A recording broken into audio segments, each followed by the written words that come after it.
最近一段时间来，解放军的战机绕台已经成为我们威慑台独势力的常规操作了，而且呢，绕台飞行已经成为一种常态化的训练形式。不过，近日参与绕台的轰六战机却被台湾的一些媒体解读成了核轰炸机。那么，轰六是一款什么样的轰炸机呢？它可以不可以携带核武器呢？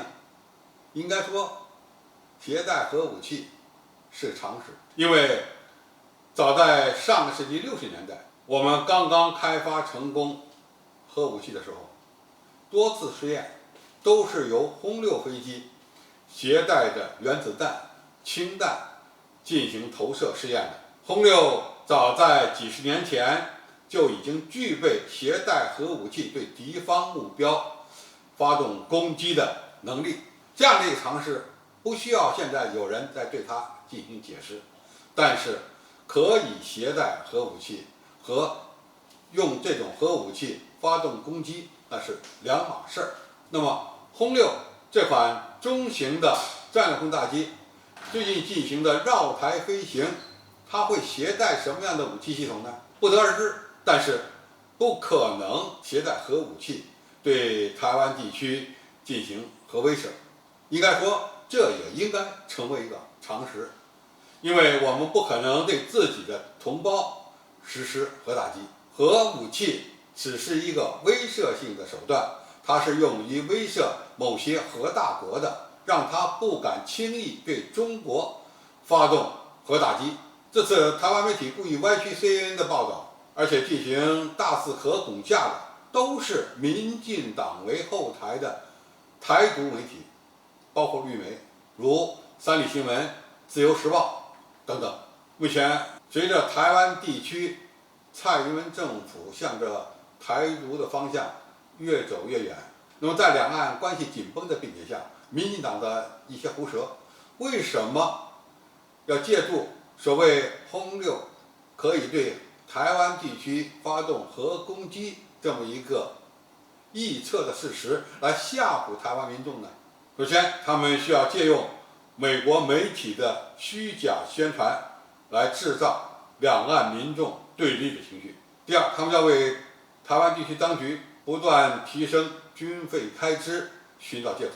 以落实其以武拒统的战略目标。因此，我们看到台湾媒体的报道，不能简单的嘲笑，而是要保持警惕。在民进党的主导下，国民党现在已经被边缘化了，台湾当局的网军已经能够主导台湾的网络舆论，传统媒体也多是以台独政党为背景，